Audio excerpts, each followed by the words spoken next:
The election of 1972 was between Richard Nixon, who was the incumbent Republican president running for re-election, and George McGovern, a Democratic U.S. Senator running for president.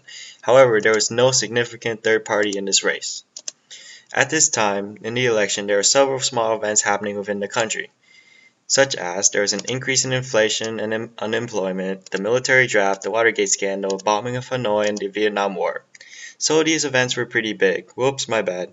This probably meant that there were a lot of things for the voters to have been worried about. This election, like the previous election, also has a lot of mudslinging between the two candidates.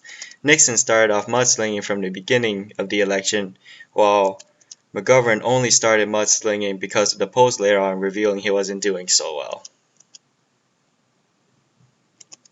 Nixon's ads were both positive and negative ads, promoting himself as a successful world leader while also trying to humanize himself since most of the American people started to think he was cold and humorless. Here's an example. The 38th President of the United States is Richard Nixon. Most of us see him only as a public figure.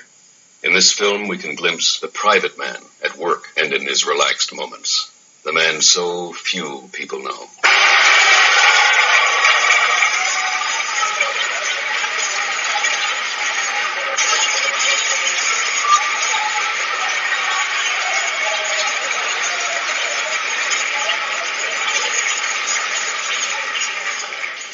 Ladies and gentlemen,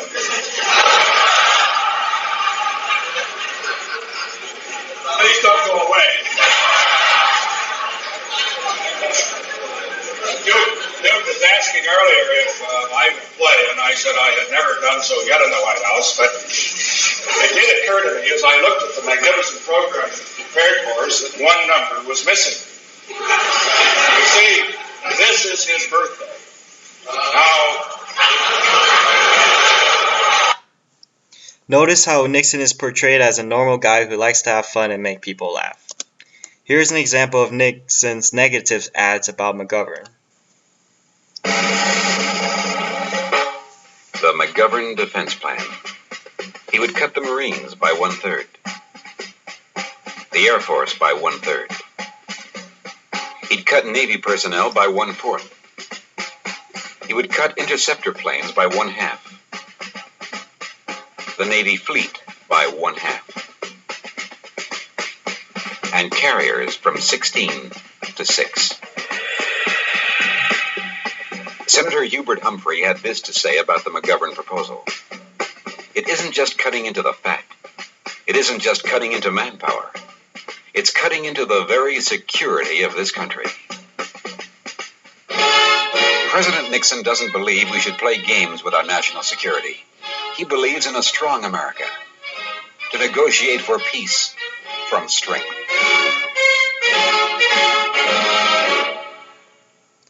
This is the common mudslinging that we still see in today's advertisements. This ad is an example of McGovern's negative ads attacking Nixon. This is about the government. This is about credibility. This is about electronics. This is about bugging. This is about spying. This is about thievery. This is about espionage. This is about lying. This is about payoffs. This is about contradiction. This is about special deals. This is about falsification. This is about testimony. This is about wheat deals. This is about hiding. This is about dishonesty. This is about sabotage. This is about secrecy. This is about stealing. This is about hidden funds. This is about deception. This is about the White House. And this is how you stop it. With your vote.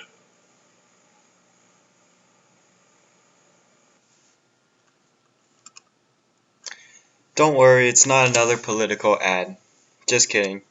It's really not. Notice how the white text contrasts with the black background. This method of presenting claims against another candidate was so well used by McGovern that it is still commonly used in today's political and product advertising. So, you're probably wondering who won the election. Well, Nixon wins by a landslide. It was in fact a devastating 520 electoral votes to 17, 49 states to 1 and 61% of the vote to 38%. In fact, McGovern only wins the states of Massachusetts and DC, making a total of 17 electoral votes. So Nixon wins the presidential campaign and gets to serve his second term. Now what? Well, there's still the Watergate scandal that McGovern mentioned. Whatever happened to that? Well, the FBI investigates Nixon, discovering strong evidence that Nixon is guilty. With the House of Representatives nearing impeachment and the Senate nearing conviction, Nixon resigns from the presidency. Afterwards, however, General Ford pardons him, leaving the American people with a happily ever after. Well, that's all, folks. Goodbye.